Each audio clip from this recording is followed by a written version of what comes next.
Hello, everyone. Welcome to the very first English episode of Hygieia. I'm Ghazal Hatami, a pharmacy student at Tehran University of Medical Sciences and a member of Hygieia Podcast team. I'll be your host for today's episode.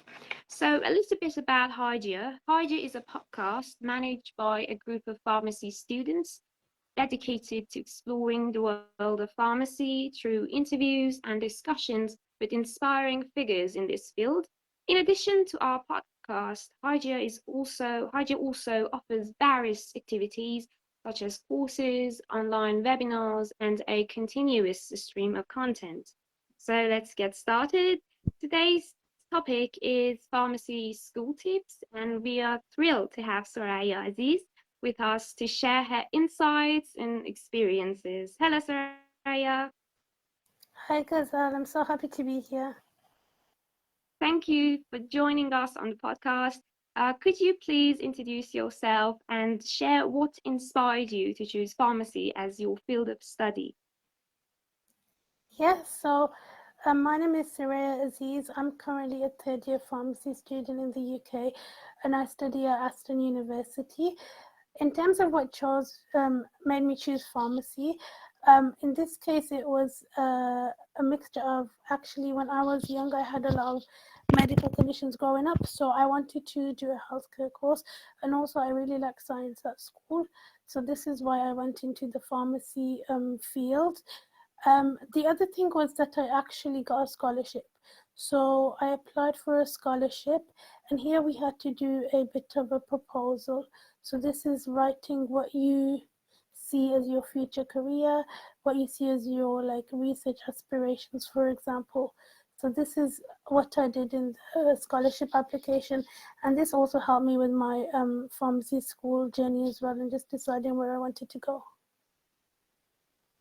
Okay, thank you. That was a beautiful story. So for our next question, what's the skill or habit you developed in pharmacy school that continues to benefit you in your career? So one of the best habits that I've actually picked up is networking with a lot of different people. So we were talking a bit about this before the podcast started, as well, about LinkedIn, and this is one of my favorite things to use. So I actually just made it in first year to just get on the platform and to see what other people were doing in the profession, but then it really allowed me to connect with so many different people and see that pharmacy is not just limited to like what you'd see as retail or community pharmacy. You can do so much more. So building those relationships in person and even online is so powerful. It can boost you academically and it can boost you professionally. And even us today, like we're in two completely different countries, but we're able to have a conversation, which is really amazing. And something that may not have been possible like 100 years ago when technology like this didn't exist. Yes, I absolutely agree. And networking not only helps us in our career, but also in our social lives and in other aspects. And well, it helps us to get connected with you. So I totally agree with you. How did you find your study rhythm in pharmacy school, and what advice do you have for others struggling with this? So actually what I found was when I started pharmacy school, it's really overwhelming sometimes, especially when things are new and you're unsure of what to expect. But for me, what I ended up doing was being able to break it down. So the first sort of thing in the UK that we get, and I'm sure it happens in other countries too, is you will have like a list of topics or you will have a reading list as well. So being able to look through this and seeing what are the different topics that you have, what are the different books that are on your course, and choosing some that maybe you like first. So it doesn't have to be things that it doesn't have to be everything at once. It can be something you enjoy. Just starting to look at this, saying, okay, what do I like? Can I have a look at this? Can I just read this when I get a moment? Especially because when you start university, you're not going to be as busy as later on. So you've got a bit more free time to pick up a book. So definitely just getting yourself used to what's going to come up even before you have a lecture on it. And then what I did was I spent some time actually checking out my university campus. So especially if you're at a physical university, so you're not learning online. You can check where are the best places to study, because when lectures finish, everyone runs to those spots. So you want to find somewhere that's not busy. And then for me also, in my course, we had to move from paper to electronic. So this was something that was very different for me, because in school I always used paper. So I had bought a lot of notebooks thinking I would be able to write a lot at university. But then what happens is, in our universities, there's so much content and they're talking so fast. So it's a lot more helpful to have a tablet or a laptop or something. So this is really useful if you can even maybe work a part-time job to save up for one if you can't afford one. It's really helpful. And then my other tip would be that you can make a tracker. So in my course, we don't have a fixed timetable, so we have different lessons at different times across different topics. So we're always having to check where we are next. So by having a tracker, you know all the lessons that you've been through. So if you don't have a fixed timetable, like in some courses you don't always have that fixed schedule, this is really helpful. So you know what topics you've covered. It doubles up as a revision list then for you. And I would just say another thing would be to try and look at study tools, especially online. So like things like Quizlet. I use Quizlet a lot, which is a flashcards app. You can use Anki, which my friends use. And another thing is just YouTube as well. Especially in the UK, there's not very many pharmacy YouTube channels. So we end up using YouTube channels from other countries, especially like places like Iran, for example, where you guys are. Also there's a lot of Indian pharmacy YouTube channels. There's Australian and Canadian pharmacy YouTube channels as well. But apart from really the drug names being a bit different, the content's the same. So it's definitely worth having a look at these. The other thing is, I know some students struggle with this, which is the calculation side. So I don't struggle too much, but I know there's some students who come to me asking for help. So my recommendation is definitely make a notebook of, whatever calculation you see, put it in a notebook and be able to understand what are the different variables in the calculation and how then you can apply it. Because the problem is sometimes students will say, okay, here's a calculation, I'm going to learn how this question is done. Hopefully I see the same question. But actually you might see a different question, not the same question with different numbers. So knowing why they did what they did to get there. I'd say the other one that I've also noted down to tell you today is a website called Notion. So Notion is a free dashboard and you can use it to set up a lot of pages. This is for any university course, but especially for pharmacy school, a lot of students in my course will use the toggle function to be able to make quiz questions for themselves. This really helps you get that rhythm, as you say, because in lectures you can have a lot of talking and it's difficult to sometimes process that. So being able to have that as well. Thank you.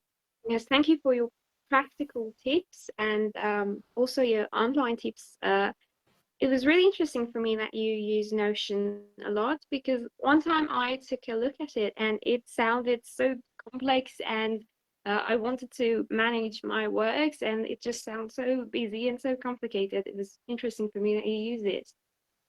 Thank you. Yeah, And so I would. Oh, do you want me to just add to that? So I just wanted to say with that. So I have a friend who said the same thing. She saw it and she thought, oh my God, how do I use this?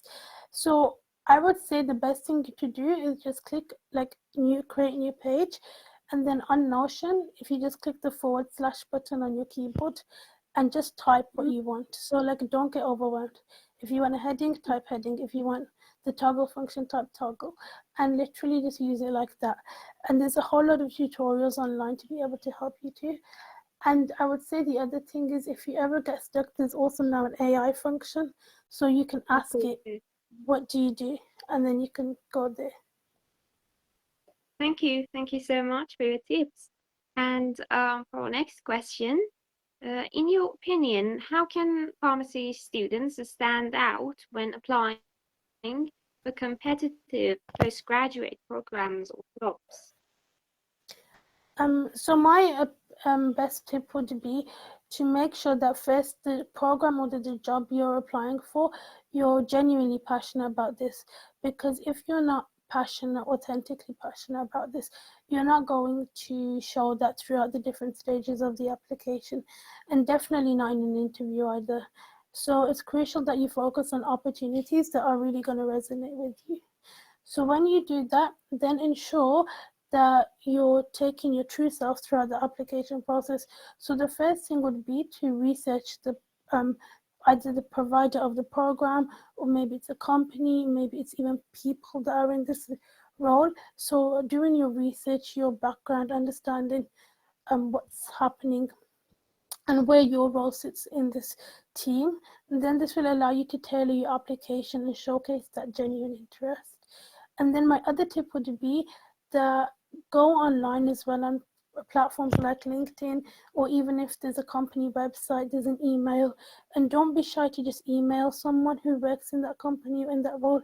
Say, what are your tips, or maybe ask them, what's the day-to-day responsibilities in this job, or what are the company so the team aspect like how do they work, for example, what's the culture like is what I'm trying to say here. So trying to understand everything, because when you think about a job, you just sometimes think about, this is the role that I see on the CV, and these are my tasks that I need to do. But sometimes the thing that puts people off when they get into a job or a program is actually how the people are, or how they're being treated. So even asking these little nuances is really important. And even company pages, you might not think about it, but even as far as trying to find a YouTube channel, because sometimes YouTube channels can show you who's actually working there, they're having conversations with each other. So even something like as small as that is really helpful. So that's what I do. I tend to research everything and see, do I really want to go here? Do I have the time? Do I have the skills to bring in? And even if you don't, you can always get trained. So never feel like, oh, I'm not qualified enough, I'm not trained enough. You can ask for these opportunities if you feel like you are lacking in an area. So finding our passion, getting curious, and having the courage to go research that position. Okay, thank you, Yes. very helpful. And if you had to summarize your pharmacy school experience in 3 words, what would they be and why? So I think for me, it would be growth, resilience, and community. So with growth, I would say that I've grown personally, and I've also grown like academically as well.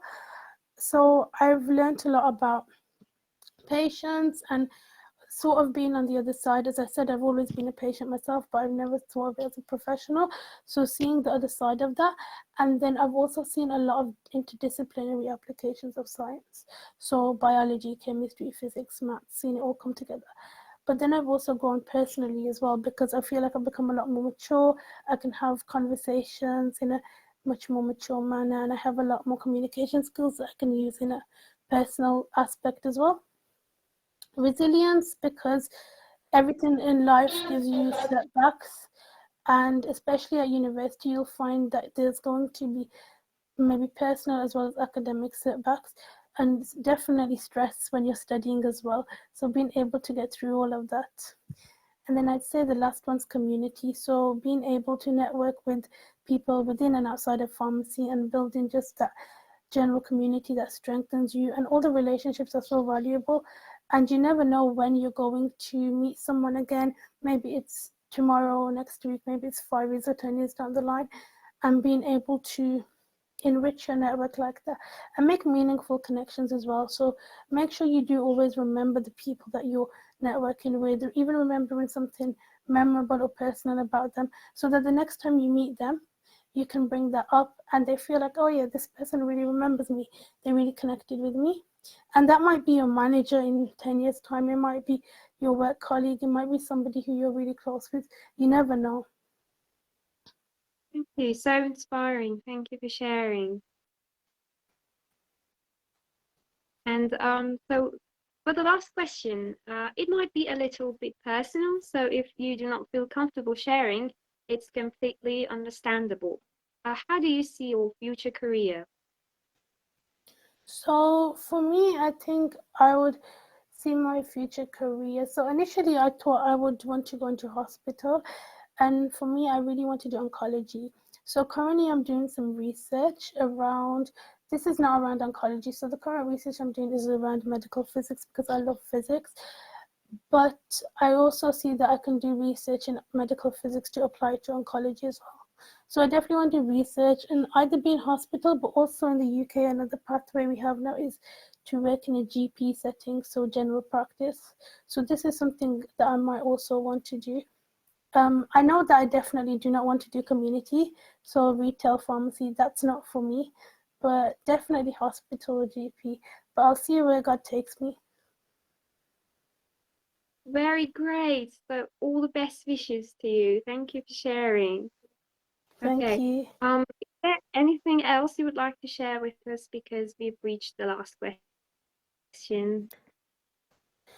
My only thing is that definitely even in your journey of being a pharmacist or like getting through pharmacy school, don't forget to have time for yourself. So yes, you can study, yes, you can like go to work, but also remember that your well-being matters too. So remember that there's mental health and academic support at university, but also you have your friends and your family, and just making sure you stay in contact. Even if you live far away from them, if you have to move, it's fine. Like make sure you have a good set of people around you, because your personal network is just as important as your professional network. Yes, we all know pharmacy can be challenging sometimes. Thank you so much for your time and for sharing your experiences and tips. Wish you all the best in your journey. And thank you everyone for listening to this episode. We hope you enjoyed the conversation as much as we did. We'd really appreciate if you could check out our social media accounts and show your support. Your engagement means so much to us. So until next time, goodbye.